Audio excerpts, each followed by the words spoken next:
세월이 엄청 빠르다 그런 얘기를 하죠. 그래서 과거에는 이제 이런 말이 많았어요.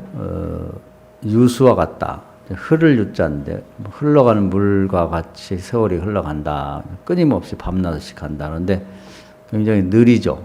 아마 그 한량들이 하는 소리 같아요. 근데 이제 좀 성질이 급한 사람은 광음여시다. 광이 낮이고 음이 밤이니까 밤낮이 즉 세월이 시위를 따는 화살처럼 빠르게 휙 하고 간다. 그렇게 얘기를 했어요. 그래서 저는 이제 그 두 번째 얘기가 더 와닿는데, 요즘에 제가 새로운 하나의 얘기에 이렇게 좀 자극을 받았습니다. 뭐냐면, 그 평창 동계올림픽에서 봅스레이라는 게 있어요. 이렇게 이제 골목길을, 얼음이 있는 그 골목길을 이제 혼자 썰매를 타고 이렇게 해서 머리에 보호 장비를 착용하고, 혼자 골짜기, 작은 골짜기를 이렇게 지나가서 누가 빨리 가냐 그런 운동이죠. 그 왜 그런 운동하는지 잘 모르겠어요. 저는 스포츠인이 아니라 굉장히 위험하거든요. 그런데 그 속도가 최고 속도가 도달할 때는 150km라고 그래요. 뭐 어마어마한 거죠. 우리 교회 승합차를 운전해 보면 너무 위험하니까 110km 이상 못 달리게 딱 그걸 이렇게 제어를 장치를 해놨어요. 근데 110km만 달려도 굉장히 빠르거든요. 저는 차 갖고 거의 150km를 달려본 일이 없습니다. 그 막 승합차 같은 경우는 막 흔들려 덜덜 떨려가지고. 근데 혼자 몸으로 아무 장비, 다른 보호가 뭐 차 같은 게 없이 그냥 자기 맨몸으로 150km를 달린다는 건 거의 뭐 자살행위와 비슷할 정도 위험한 거죠. 그래서 만약에 이제 거기서 딱 벗어나게 되면 그냥 공중으로 솟구쳐 올라가가지고 교통사고 나는 것보다 더 심하게 다치는 거죠. 그래서 이제 또 맨 마지막에는 자기 발을 이렇게 딱 지지를 해서 그래서 이제 그 브레이크를 잡고 쓰는 거니까 제가 볼 때는 운동 중에 이게 제일 위험한 것 같아. 그래서 그러니까 빠를 때는 자기 잠깐 정신을 잃을 때도 있다고 그래요. 그래서 그거 어떻게 하냐 그러니까 그냥만 한 얘기가 그 금메달 땄는 사람이 하는 얘기예요. 매번 그걸 한번 탈 때마다 그 이미지 트레이닝이라고 그래요. 머릿속으로 이제 어디 가면 이게 그냥 반드시 가는 것도 아니고 이렇게 막 코너가 있거든요. 몇 초 후에 이렇게 돌고 옆으로 돌고 왼쪽으로 돌고 뭐 이게 깊이가 어쩌고 이제 이걸 한 200번에서 300번을 머릿속으로 그린다 그래요. 그래도 그게 깜빡깜빡한데 그렇게 하지 않으면 이제 왼쪽으로 온몸을 이렇게 어깨와 몸을 이렇게 비틀어야 될 때 잘못해버리면 반대로 하면 하늘로 떠버리는 거죠. 그래서 매번 할 때마다 감독이나 코치가 200번에서 300번을 이미지 트레이닝이라는 게 이제 훈련, 이미 머릿속으로 훈련하는 거지. 몇 초에는 이렇게 돌고 몇 초에는 코스가 이렇게 돼 있다는 걸. 그러고 타야 된다. 거기서 1등을 했으니까 대단한 거죠. 그래서 저는 세월이라는 것이 뭐 사람들이 뭐 40대는 뭐 40km, 50대는 50km, 60대는 60km 간다 그러는데 그렇게 하면 너무 와 닿지가 않아요. 근데 그 얘기를 듣는 순간에 유수처럼 흐르는 물처럼 가는 것도 아니고 화살처럼 가는 것도 아니고 화살은 이제 사람이 아니잖아요. 근데 이제 이건 실제 사람이 120km 달리는 거니까 봅스레이를 타고 달리는 것과 같구나. 인생이라는 게. 그리고 세월이 그만큼 150km 달리는 것처럼 세월이 빠르구나. 이제 이 생각이 얼뜬 들어서 그 얘기를 제 삶에 이제 그 시간, 우리 생명을 소비하는데 정말 이런 마음을 가지고 살아야 되겠구나. 그런 생각이 들었어요. 그리고 정신이 아직 말짱할 때 저도 이제 과거에 뭐 우리 여성들이 뭐 깜빡깜빡하다 또 이렇게 핸드폰을 놓고 도저히 어디 있는지 모르겠다 그래서 이해를 못했어요. 아니 왜 그게 생각이 안 나지? 근데 요즘 가끔 제가 그런 경우가 있어요. 아주 깜깜해. 금방 내가 썼는데 그래서 이제 이해를 해요. 그러니까 경험을 해봐야 되나 봐. 동병상련이라고. 여자분들이 건방증이라는 게 이런 건가 보다.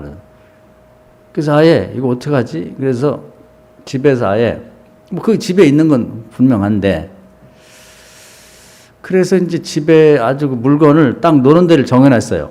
핸드폰을 항상 여기다 놓는 거야. 그래서 거기 가면 있는 거지. 우리 그 요즘에 이금욱 권사님도 핸드폰 하나 못 찾아갖고 막 집안을 발칵 뒤집어 놨다 그러대. 근데 그게 이해가 되더라고.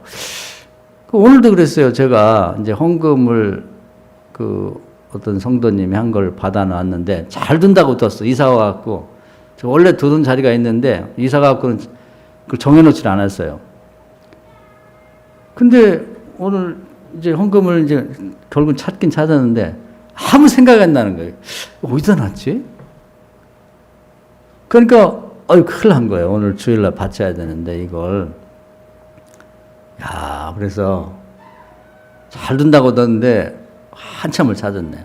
기도를 했어요. 기도. 하나님 큰일 났는데 그분이 얼마나 했는지도 모르겠고 이제 명단에 나가야 되는데 거짓말을 할 수도 없고 한참 기도했더니 생각이 나는데 잘 둔다고 놨는데 그 어디 사이다 놔가지고 아주 곤란을 겪었습니다.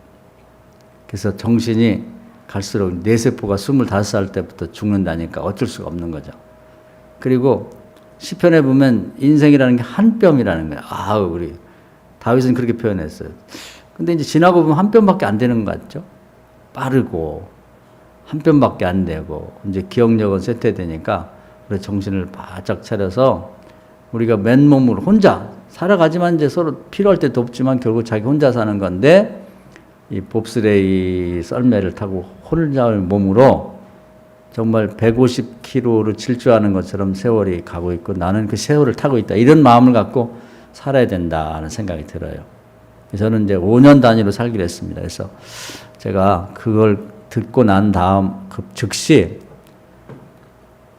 5년을 되게 따지면 이제 한 해를 300일쯤 3, 5, 15, 1500일 정도 됩니다. 그래서 1500일을 기준으로 살겠다. 아주 매일매일 몇 가지는 꼭 해야겠다는 생각을 갖고 포스틱이라고 있어요. 요즘에 이렇게 띄어서 붙이는 거. 이제 그걸 하나 갖고 그날부터 이제 하나씩 지우고 있습니다.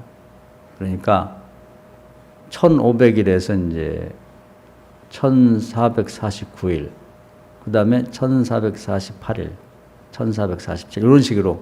그러면서 거기 제가 꼭 하는 거, 하루하루 하고자 하는 목표를 달성하고 있는지를 체크를 하면서 이렇게 나가고 있습니다. 그렇게 하지 않으면 한 뼘밖에 안 되는 인생을 너무 허무하게 사는 거죠. 그래서 너무 이렇게 사는 것이 조금 자기를 괴롭히며 사는 게 아닌가 하는 생각도 하는데 그렇게 하지 않고 세월만 가면은 너무 삶이라는 게 허탈하죠. 그냥 자고 먹고 그냥 또 하루 종일 그냥 허송세월하다 보내니까 그렇게 하면 안 되는 거죠. 하나님이 그걸 싫어하십니다. 그래서 뭐가 됐든 오늘 말씀을 드릴 텐데 잘 들으시고요. 예수님이 구세주면서도 세상의 왕이자 또 심판장이 되셔가지고 가장 중요하게 말씀한 것이 많지만 그 중에서 가장 중요한 건 마태복음 25장이에요. 심판을 하실 텐데 심판을 어떻게 할 건가? 그 중에 한 가지가 달란트 심판이 있어요. 각자가 자기가 가진 재주가 있단 말이에요. 나는 재주가 하나도 없다는데 거짓말이에요. 누구든지 무슨 재주든지 다 하나님이 주었어요. 근데 그걸 잘 활용해서 그 열매를 맺어야 되는 거예요. 한 달란트 갖고 사람 10달란트도 만들고 5달란트도 만들고 한 달란트도 만드는데 묻어둔 사람이 있단 말이에요. 그래서 남들이 저도 교인들을 보면 재주가 있으면 얘기를 해요. 음식 잘하면 어떻게 해보라든지 글재주가 있으면 어떻게 하라든지 이렇게 얘기를 하는데 다들 제가 하는 얘기를 무슨 그냥 등 뜯어지면서 칭찬하고 격려하려고 하는지 착각을 하는지 손사래를 치면서 내가 무슨 재주가 있어 이렇게 오히려 아주 거부하고 아니라고 부정한 사람인데 그렇게 하지 말고 그건 제가 괜히 그냥 할 얘기 없어서 하는 얘기가 아니에요. 제가 목사이기 때문에 그 심판하시는 주님의 입장에서 이렇게 재주가 있는 분이 저걸 묵혀두고 있다가 가면 저 큰일이다. 저거 벌 받을 수 있다. 제주를 있는 데를 불구하고 땅에다 묻어놓은 사람은요, 주님이 뭐라 했냐면, 이 악하고 게으른 종아, 이 무익한 종아, 이렇게 혼을 내셨거든요. 그러니까 안 해도 그만이다. 내가 하기 싫다는데 그렇게 하면 안 되는 거예요. 그래서 여러분이 자기의 갖고 있는 재주, 남보다 굉장히 뛰어날 필요는 없어요. 뭐 세계 1등 할 필요 없는 거지. 남보다 조금 나면 그걸 활용을 하셔야 돼. 숨이 끊어지는 날까지.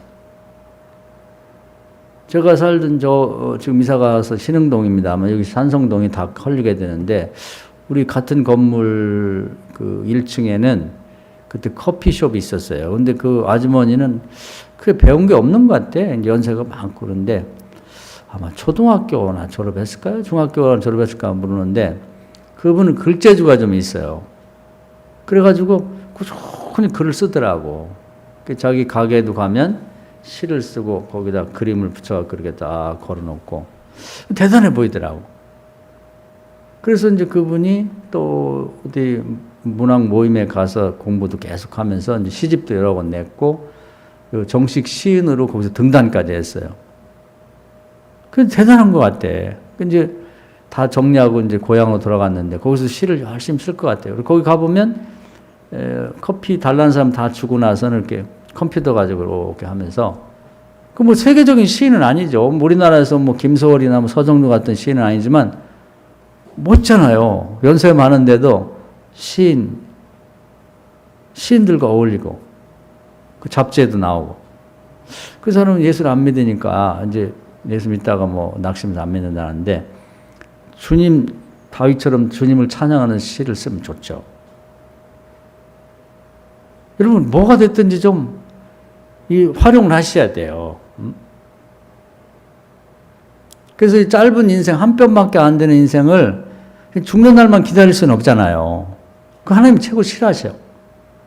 그리고 달란트를 묻어두고 살다가 하나님 앞에 가서 아주 크게 혼을 나는데, 거기 아주 무섭게 그 대목을 읽어보세요. 마태복음 25장에. 그 주님이 심판할 때 하실 걸 미리 보여주는 거지. 그럼 우리의 모범이 되고 그렇게 우리를 하신 예수님은 어떻게 사셨나? 오늘 이제 유명한 말씀인데, 이 로마서는 약간 어려워요. 왜냐하면 설명이 없고 마치 시편을 읽는 것처럼 나머지 설명거리를 다 한쪽에 치워놓고 이제 그 뜻하는 바 의미만 이렇게 드러내기 때문에 항상 좀 설명이 필요한 대목입니다. 근데 우리가 잘 아는 내용은 뭐냐면은, 환란을 즐거워한다. 근데 이제 와서 닿질 않죠, 잘. 예. 환란은 뭐 연다는 소망을 이룬 줄 알미라. 그래서 좋은 얘기죠. 좋은 얘기긴 한데, 아니, 환란은 환란이지 뭔 환란이 즐거워. 이제 이렇게 이제 오해할 수가 있어요. 그리고 이제 공감이 안 되는 거지. 예. 동의가 잘 안 되는 거예요. 근데 이 말씀이 굉장히 중요한 내용을 담고 있어요. 자, 우선 조금씩 새겨가면서 보도록 하겠습니다. 5장 1절 한번 읽어볼까요? 그러므로 시작.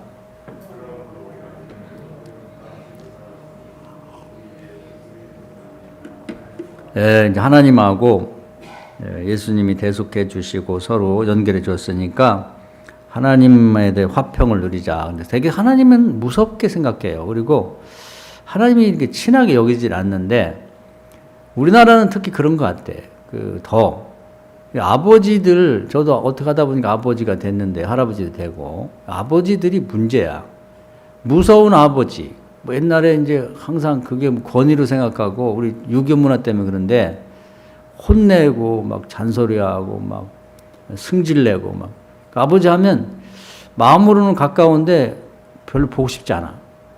어떤 사람들은 아버지 잠원 들어간 사람도 있고, 어떻게든지 아버지를 좀 피하려고 그래. 밥도 같이 안 먹으려고. 아버지들은 좀 반성하셔요. 특히 연세 많은 분들은. 그게 외로워요. 저도 아버지는 일찍 돌아가신 아버지가 무서웠거든요. 그래서 이제 하나님을 아버지라고 부르는데 굉장히 어색해. 엄마만 친해지기 전에 돌아가셔가지고. 그래서 이제 이 교회를 다녀도 하나님하고 잘 친해지질 못해요. 일단 아버지 무서운 그 상처죠. 마음의 상처를 트라우마라고 뭐 그렇게 이제 심리학에서 말하는데, 아버지에 대한 그 트라우마가 있어가지고 일단은 하나님을 가까이 하고 싶은데 무섭고 엄하신 것 같고 막 이런 느낌이 잤어요. 말 자체가, 아버지란 말이. 그래서 저는 어릴 때 제일 부러웠던 게 뭐냐면 그 젊은 아버지가 젊은 사람, 엄마도 젊고, 그리고 특히 이제 아버지하고 뭐 어깨동무하고 같이 앉아서 뭐 다리를 흔들면서 아버지 뭐 어쩌고 이런 거 우리는 상상도 할 수 없네요. 어디 아버지 앞에서 다리를 흔들고 앉았어. 똑바로 쳐다보지도 못했는데. 그 친구처럼 뭐 같이 뭐 자전거 뒤도 타고 다니고 뭐 그게 너무 놀러도 다니고 그게 엄청 부럽더라고. 나도 저런 아버지가 있었으면. 근데 사실 하나님 아버지가 무서운 분이 아니고 너무너무 사랑이 많으시고 뭐든지 들어주시는, 그리고 뭐 부탁하면 거절을 못 하시는 하나님. 그래서 야, 딴 데 가지 말고 나한테 구하고 나한테 찾고 나한테 와 두드려. 내가 도와줄게. 근데도 자꾸 빙빙 돌아요, 교인들이. 빙빙 돌면서 할 수 있으면 딴 사람한테 부탁을 해요. 사람 뭐 빽이 없나, 뭐 도와줄 사람 없나 다 인척 돌아보고 죽게 생기면 그때 와가지고 이제 살려달라고. 그래도 살려달라고 하는 사람이 있거든. 그러니까 하나님 답답한 거예요. 왜 이제 오냐. 고생할 만큼 다 하고. 그 12에 혈류병 앓던 여자도 마찬가지거든.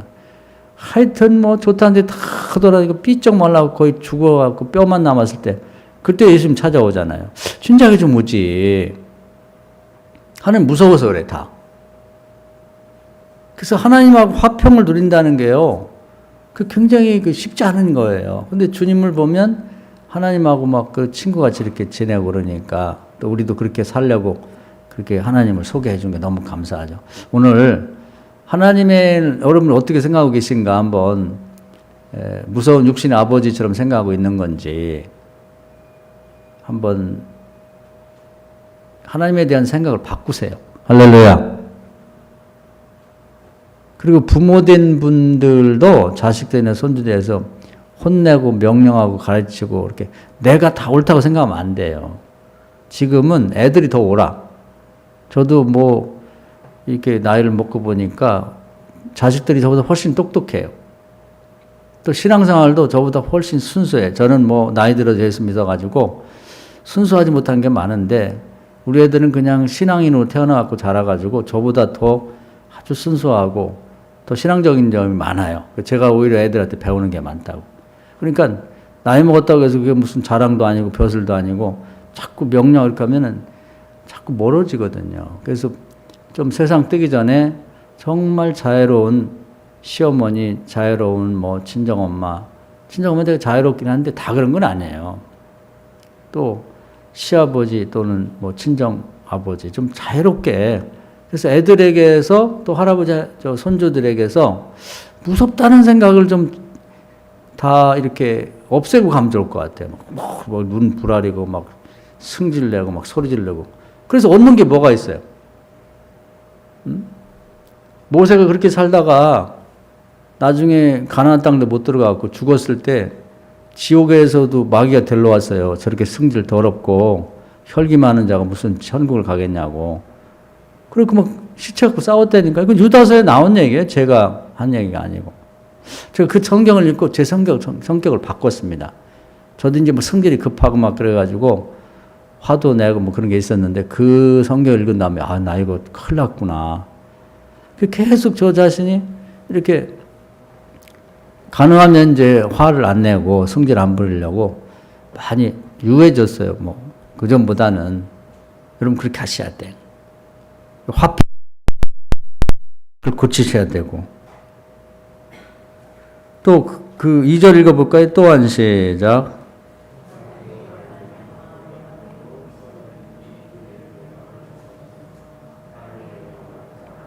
예수님으로 말미암아 믿음으로 서 있는 은혜로 들어가야 돼. 은혜의 세계로 들어가자 이 말이죠. 은혜롭게. 집안이 좀 은혜로워야 되고 또 사람이 좀 은혜로워야 돼. 시편에 이번에 제가 새벽 기도하면서 크게 은혜 받은 건 뭐냐면 다윗을 이제 그 옆에 있는 어떤 이 시인이 평가를 하고 찬양하는데 그 뭐라고 되어 있냐면 거기 딱 그런 말이 있어요. 다윗을 보면 입속에 항상 은혜를 머금고 있다는 거야. 요 말 꼭 하나 갖고 가세요, 오늘. 여러분 입속에 말이에요. 늘 은혜가 머물러 있어야 돼. 어떤 사람 욕이 머물러 있어요. 뭐 승질이 뭐 아이고 혈기 부리고 잘하는 줄 알고 막 화내고 승질내고 막 그냥 소리 지르고 이게 들어있어 입속에. 그런 사람은 이제 혼자 죽어야 돼. 어디 가서 나중에. 다윗은 입속에요. 항상 그 입만 열면은 그냥 은혜의 말씀이 쏟아져 나오는 거야.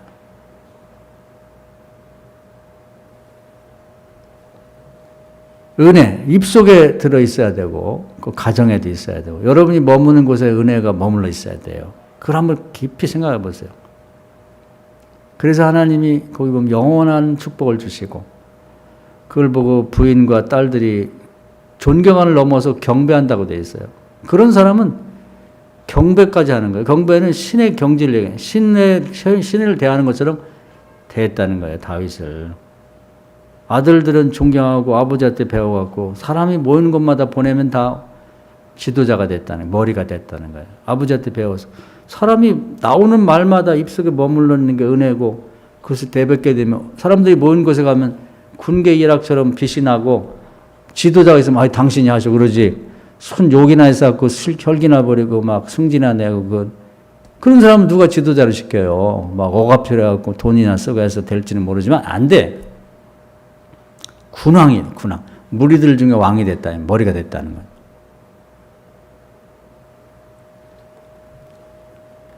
하나님과 화평을 이루는 것부터 시작을 해야 돼요. 그래서 하나님의 입속에는 항상 은혜가 머물러 하나님 하시는 말씀 다 은혜로워. 다윗은 그걸 배웠더라 하는 거예요. 그 필요하고. 그 다음에 이제 환란 얘기가 나와요. 아까 얘기를 했는데, 환란은 이제 두 종류가 있어요. 오늘 제가 본격적으로 하고 싶은 이 얘기인데, 붉은 피의 환란이 있습니다. 자기 잘못해가지고, 지 실수나 자기 죄 때문에 어려움 당하는 거. 되게 그것 때문에 그런 거죠. 뭐 투자 잘못하고, 뭐 싸움하고, 뭐 옛날에 공부 안 하고, 뭐 이런 것 때문에 고통을 겪는 거지. 환란을 겪는 거예요. 근데 여기서 얘기하는 환란은 하얀 피의 환란이에요. 그 밑에 이제 여기까지만 되게 읽으면은 그 내용의 진리를 파악을 못 하는데, 그 밑에 보면은 하나님이 그 예수님이 무슨 환란을 말하고자 하는지가 나와요. 5절부터 읽어볼까요? 소망의 시작.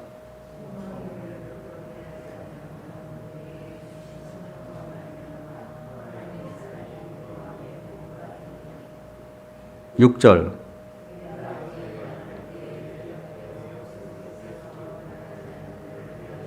7절.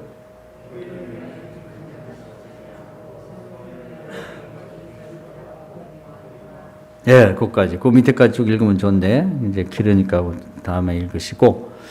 예수님은 본인이 잘못해서 뭐 어려움 겪은 게 없는 거예요. 근데 하늘에 계시고 좋은 자리에 있다가 우리 인간을 구원하려고 스스로 환란의 길을 택한 거죠. 이걸 십자가라고 그래요. 그래서 온갖 고생을 당하셨다고. 예수님 당한 환란은 뭐 상상할 수 없잖아요. 그 환란을 뜻하는 거예요. 우리는 일생을 제가 서두에 말씀드린 것처럼 한 편밖에 못 사는 인생인데다가 얼마나 세월이 빠른지 시속 150km로 달리는 저처럼 질주하는 시간을 타고 가는데, 우리는 그냥 자기 잘못, 자기 죄, 뭐 이런 것 때문에 당하는 어려움만 해결하려고 허덕허덕 하다가 그냥 해결도 못하고 죽는단 말이에요. 근데 이렇게 살지 말고, 주님이 보여준 환란, 우리 십자가를 얘기할 때, 십자가는 용어만 알고 있는데 그 내용을 잘 몰라요. 자기 문제가 아니라 지옥 갈 수밖에 없는 인간, 다른 사람을 구원하기 위해 스스로 환란의 길을 택한 거예요.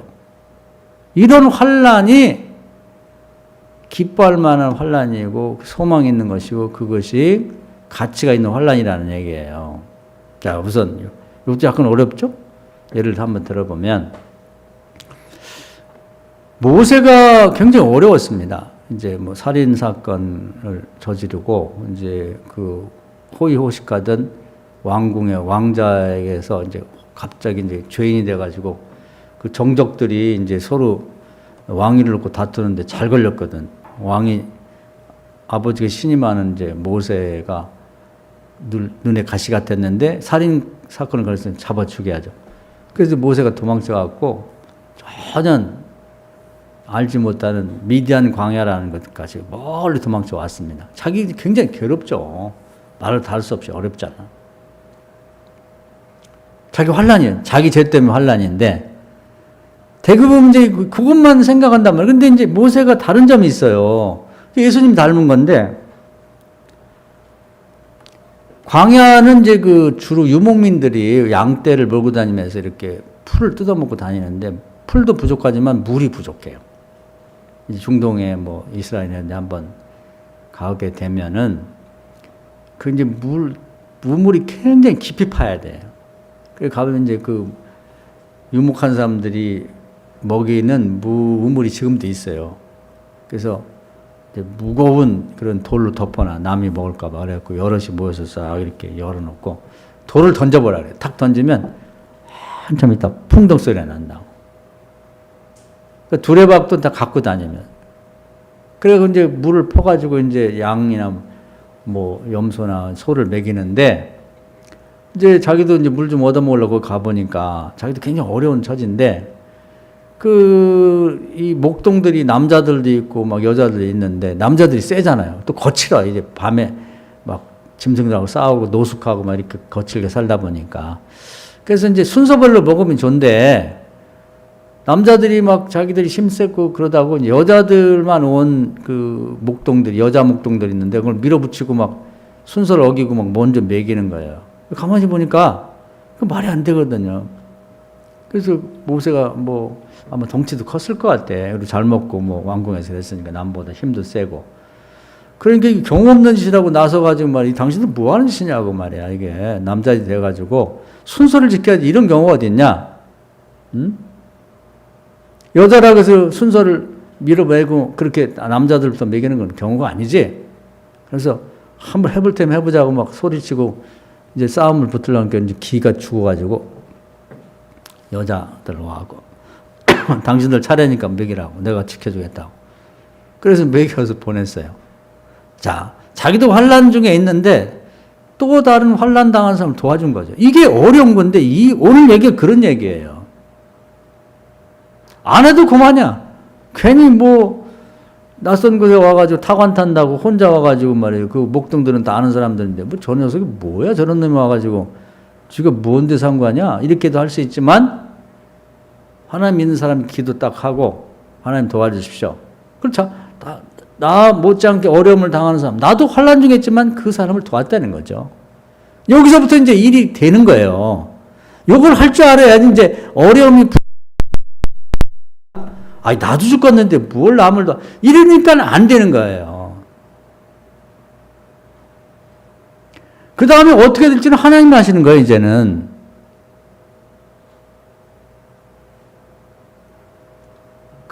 천사들이 돌아갔네. 근데 돌아갔는데 저기 가장 권세가 있고 잘 살고 존경받는 이드로라고 하는 제사장 지도자를 뜻합니다. 그 사람이 딸들인데 딸밖에 없는 게 5. 그때 양떼를 몰고 가서 봉변당한 여자가 큰딸이에요. 십보라라는.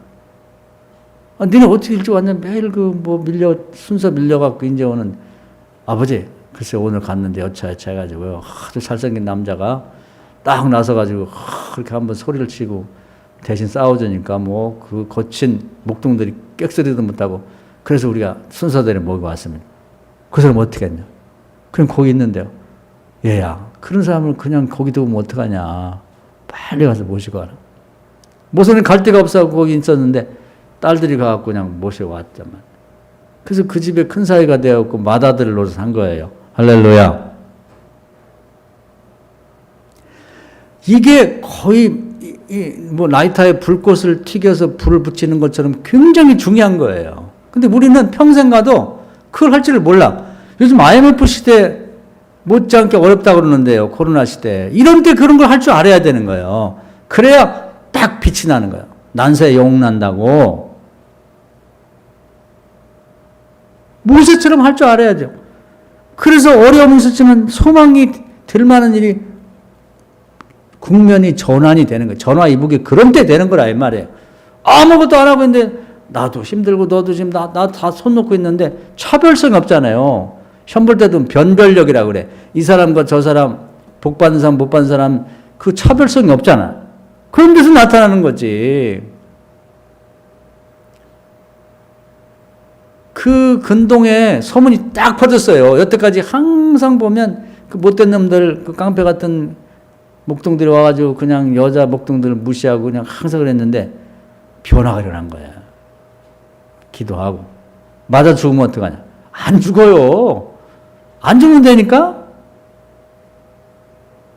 하나님 함께 하시지. 다윗의 신앙을 보세요. 너 이놈, 니는 뭐, 니가 믿는 다곤신을 의지하고 말이야. 칼과 단창을 하고 뭐 덩치만 커갖고 나오냐? 나는 주님의 이름으로 나간다. 여호와 이름으로. 이거지 뭐야, 이거. 어?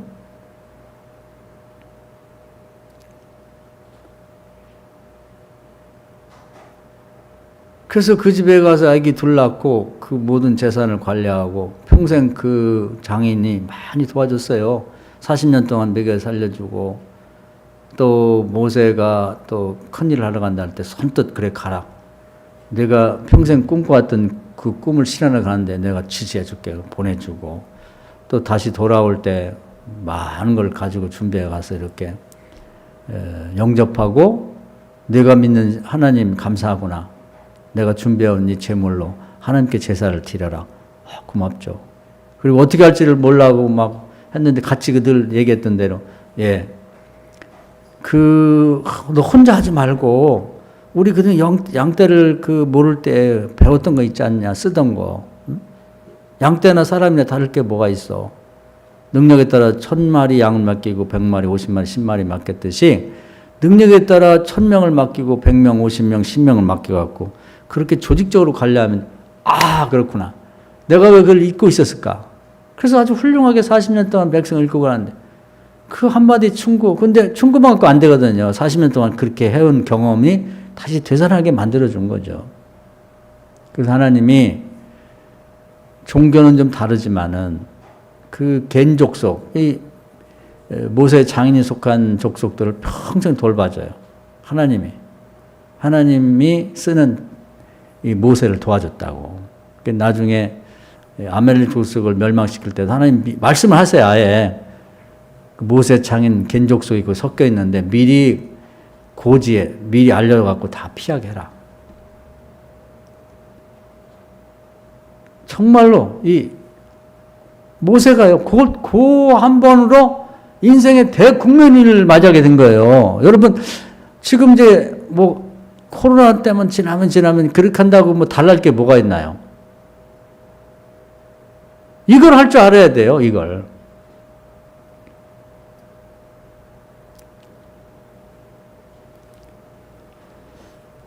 룻을 볼까요? 룻? 성경을 이제 이런 시각으로 보면은 룻도 환란이죠. 남편 죽고 뭐 원래는 이제 모압인데 모압은 그모스라는 신을 섬겨요. 근데 뭐 그 지역 사람은 다 그거 섬기는데 시아버지 죽고 남편 죽고 시동생 죽고 시어머니 혼자 남았는데 모압 지역에서 가문까지 들고 그래서 시어머니가 아유 나 이제 다 잃었으니까 고향으로 돌아가 죽어도 고향 가서 죽어야겠다. 그러니까 이 룻도 자기가 이제 과부가 되고 뭐 젊어서 혼자 됐으니까 너무 환란스럽잖아. 환란이잖아요. 환란 뭐 다른 게 아니라 어떻게 살아? 근데 자기 시어머니는 더 환란이야. 왜냐면 남편 잃었지, 아들 둘 잃었지, 뭐 모든 재산 나이 또 늙었지. 자기보다 더 불쌍해. 모세가 똑같아. 아니 엄마도 시어머니 그래. 예, 나 쫓아와. 아무 소용없어. 나 재산 없고 이제 너한테 줄 아들도 없고. 야, 너 빨리 가서 팔자 고쳐라. 내내 친정 가라. 근데 룻이 딱 어머니 그런 말씀 하세요. 제가 어머니 돌볼게요. 내가 젊은데 뭘 못해서 어머니 못 돌보겠어요. 나는 신앙은 원래 금오선을 생기는 모함 여자지만 이제 어머니 신앙 따라가겠습니다. 어머니 하나님 나의 하나님이에요. 할렐루야. 여기서부터 벌써 감동이 오지 않아요? 어머니 내 어머니입니다. 어머니 저한테 친정 가라고 하지 마세요. 나는 이 집 사람이고 어머니 머무는 것에서 나도 머물 거고, 어머니 죽는 것에 나 죽을 거예요. 와. 그 말에 하나님이 그냥 감동하신 거예요. 하나님의 중심이 그냥 뜨끈뜨끈해진 거죠. 얘 축복해야겠다. 이런 애가 세상에 어딨나.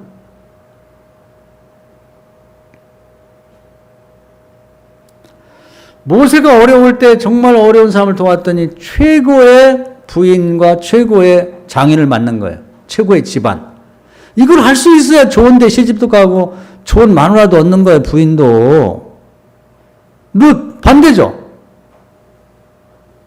자기도 어렵지만 더 어려운 시험을 받겠습니다. 어머니 살릴게요. 결단했죠. 그 순간에 벌써 라이터 불이 탁 켜지듯이 부싯돌로 딱 했을 때 빛이 나면서 불이 탁 붙듯이 주변이 확 변하는 거예요. 그냥 하나님 나라도 뭐 어떤 사람이 그런 얘기 하대요. 뭐 한 사람 구원받으면 뭐 천국에 종이 올린다는데 뭐 그건 지어낸 얘기 같기도 하고. 그런데 이런 일을 하게 될 때 하나님은 놓치질 않아요. 어디게 아무게 누가 교인이 이런 일을 했다.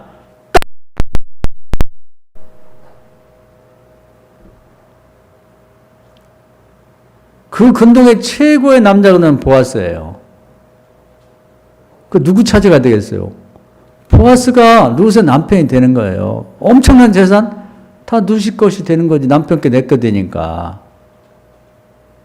우리는 이런 걸 할 줄을 몰라. 시키지도 않으면서 그냥 우리 애 그냥 좋은 그냥 신랑감 만났으면 좋겠는데 우리 애가 정말 좋은 남편 뭐 또는 아내 여자 만났으면 좋겠는데 똑같은데 뭘 갖고 그게 돼요? 물론 기도하면 안 하는 건 낫지. 그런데 그건 오래 걸려. 인품도 안 되고 뭐 아무것도 안 되는데 욕심내는 건 진짜 쉽게 되진 않은데 모세처럼 룻처럼 할 줄 알면요 되는 거야. 돼. 이번에 그 초롱이 지인의 그 얘기를 어디서 뭐 페이스북에 올라왔는지 떠서 이렇게 캡처해서 보내서 제가 보고 은혜를 받았어요. 우리 교인들에게는 보냈나 모르겠는데 올렸나 모르겠는데 교인 단톡방에 한 번을 제가 얘기하고 한번 올려보고 싶어요. 설명이 좀 필요한 것 같아서. 그 구시성을 가진 그 우리 여기 들어오면 향기 나는 초 있잖아요. 그거 만드는 부인이 만들고 그 남편 되는 사람인데 초롱이하고 상당히 가깝게 지내는 사람이라고 그래요. 그런데 이제 그 남편 되는 그 구집사라는 사람이 이제 한 뭐 4천억 매출 올리고 1년에 그리고 한 1,500명 되는 큰 회사에 잘 다녔는데 그 작은 기업이 커서 이렇게 됐다고 그래요. 그런데 이제 그 회장이 설립자가 횡령하고 막 딴짓하고 막 이러다가 회사가 망하게 됐나 봐. 그래서 다른 사람한테 넘어가게 됐는데 이제 기도해보면 계속 마음에 걸려가지고 하나님 그만두면 좋겠다 하는 소원을 줘서 그만두게 결심을 했다 그럽니다. 굉장히 어려운 결심이죠.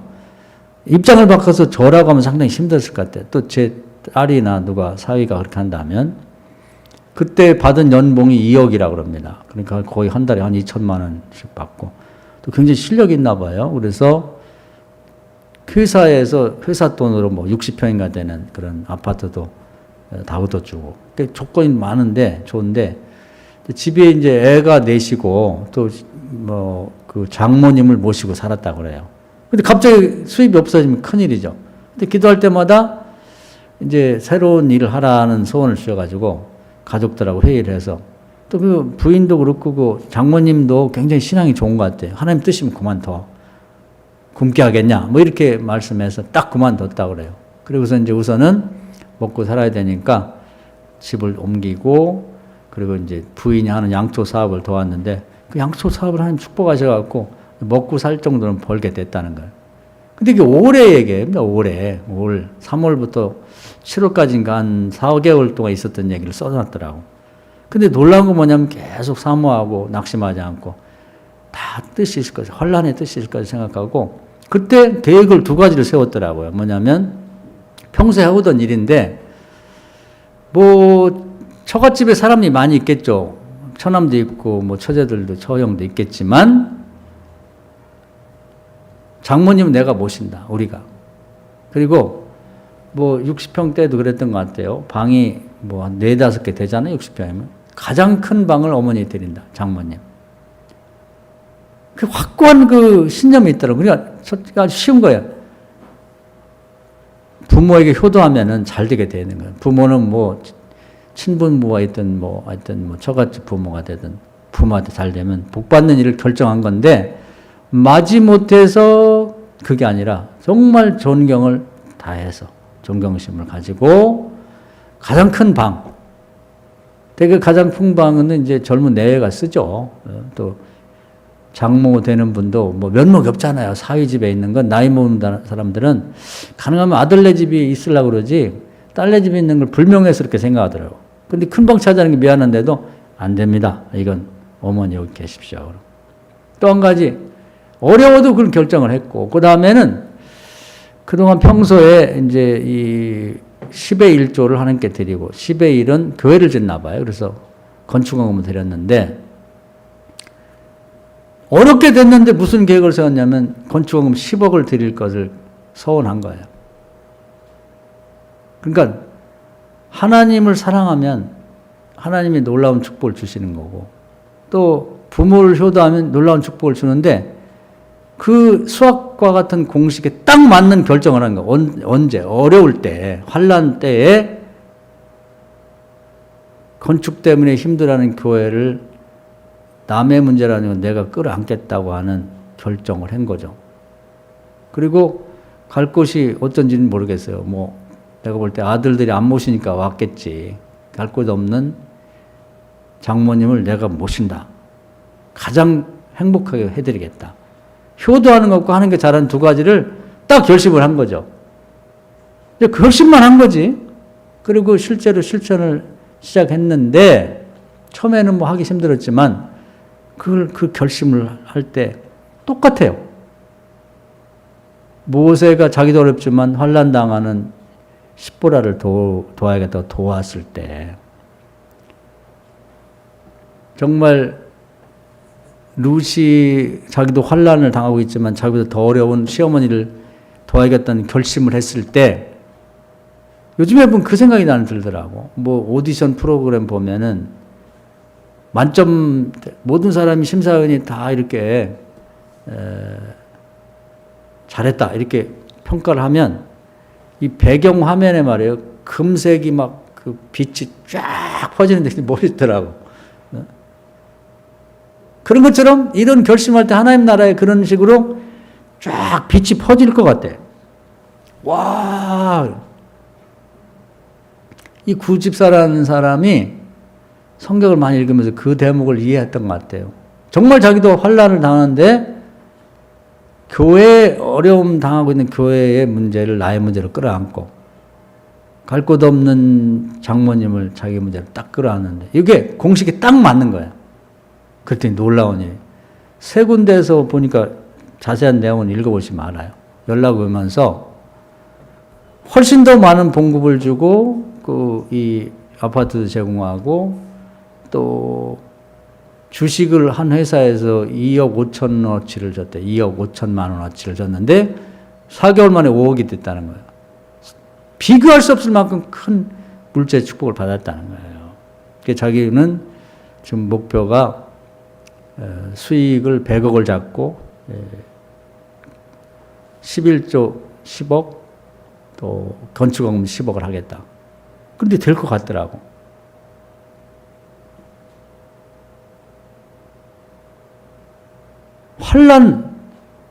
환난은 이게 말하자면 주님이 받은 환난이고 우리에게 얘기하는 환난인 거예요. 소망이 있잖아.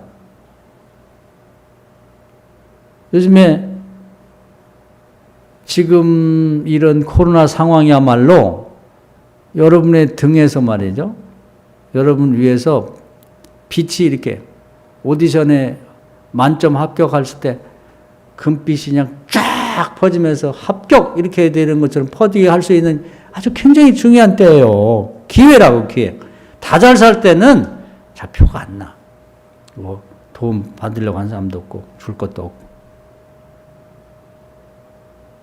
없고. 그저께는 우리 어떤 교인 중에 한 분이 요즘에 그 중국에 우리 교회 왔던 그 젊은 목사님 네가 자기 목회하던 곳을 이제 다른 사람이 할 수 있도록 자기 삼촌에게 물려주고 굉장히 어려운 결정을 했어요. 기도하면서. 전혀 아는 사람이 없는 저 사천성에 장족을 선교하러 가겠다. 그래서 루딩시라는 곳으로 가서 이제 개척을 시작했습니다. 차에다가 물건 싣고. 근데 막 마음이 아파. 정말 믿음 하나가 가는 거거든요. 아무도 돕는 자가 없이. 야, 그래서 참 누가 도와야 할 텐데. 그래서 좀 우리 교회도 형편이 되면 돕고 싶고 도왔으면 좋겠다 그러는데 어떤 분이 대화하는 중에 제가 좀 선교하는데 한 구절 하고 싶은데 목사님 소개해 주십시오. 먼저 그래서 제가 막 그런 생각이 들었어요. 아, 하나님 나라에 그 금빛 색이 그냥 쫙 퍼지겠구나. 이 얘기를 듣는 순간에. 그런 생각이 들었습니다. 그러면서, 아, 우리 교인들이 이제 정말 복 받겠구나. 환란을 선택하는 거죠. 요즘처럼 어려울 때에 안 하면 고만이지. 그런데 내가 그런 선택을 함으로써 뭐 1년에 한 번은 하는 것도 힘들지만은 매달 한다는 건 내가 먹고 싶은 건 한 번 안 먹어야죠. 머리 하고 싶은 거 한 번 덜 해야죠. 사고 싶은 옷 다음에 사야죠. 속을 썩는 거잖아. 근심해야 되잖아요. 갈등해야 되잖아. 안 하면 그만인데. 그걸 십자가라고 하는 거예요. 여기 얘기하는 환란은 하얀 피의 환란은 그런 걸 뜻하는 거예요. 뭐 지가 잘못되고 저주받았고 환란 받는 거야. 할 말이 없는 거고 자기도 환란이 있는데 나보다 더 어려운 환란 당한 사람을 돕겠다고 나서는 거. 이게 주님이 얘기하는 십자가고 환란을 뜻하는 거거든요. 여기 소망이 있는 환란, 즐거운 환란이지. 그런 뜻에서 환란이 밑에까지 같이 읽어야지 위에만 읽으면 죽었다 깨나도 이해를 못합니다. 환란이 환란이지 무슨 환란이 즐거움이야. 무슨 소망이야. 아니죠. 더 많은 예를 드리고 싶지만 이거 한 가지만 알아도 환란은 끝나는 거예요. 이제 환란이 없는 사람은 어디 있어요? 다 있어. 겉보기에는 저 집은 무슨 걱정이야. 걱정이 있어요. 이재용 씨 같은 사람 거기도 걱정이지. 껄심만 하면 잡혀 들어가고 감옥에 들어 앉아 있고 말이에요. 어? 정치가 바뀌면은 또 돈 내놓으라고 했었고 자기도 사연은 모르지만 또 이혼하고 복잡해요. 환란 없는 사람 없어. 다 똑같아. 문제는 환란을 당하는데 그 자기 환란에만 그냥 극복해가지고 내가 어디를 돌아볼 새가 있어. 이런 사람이 있고 환란 당하면서도 더 환란 당한 사람을 끌어안고 그것과 함께 도우려고 나서는 사람이 있단 말이에요. 이런 사람이 소망 있는 사람이에요. 즐거운 환란을 당해도 즐겁지. 그냥 상대방이 정말 감사하다고 그러면서 저도 기도해 드리겠습니다. 그런 도움받고 너무 감격해서 그런 사람들이 한마디 기도는 그건 하나님 나라에 그냥 직고가 되는 거냐. 화살처럼 날아가서 바뀌어요. 도와줘야지. 하나님 도와주세요. 저를 돕는 그분을 도와주십시오. 기대가 되죠. 기대가 되는 거예요. 똑같은 하나님이 모세를 축복하셨는데 우리는 축복 안 하겠어요? 룻을 축복하셨는데 축복 안 하시겠냐고.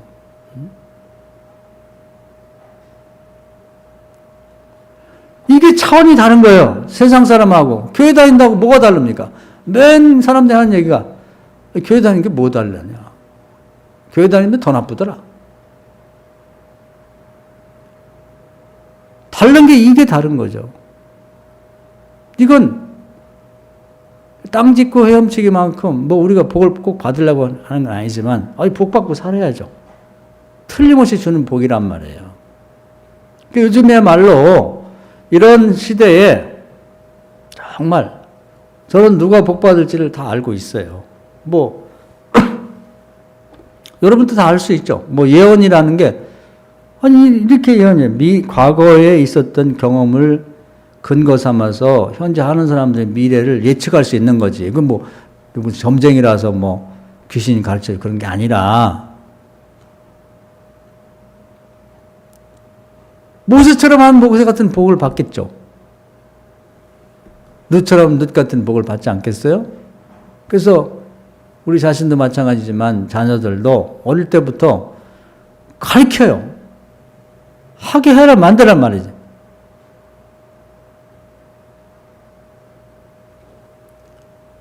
사랑하는 여러분, 오늘 이 말씀이 아주 중요하고 심오한 말씀이에요. 심오한. 환난에 대해서 고통만 느끼고 앉아있지 그 환난이 주는 유익함을 모른단 말이지.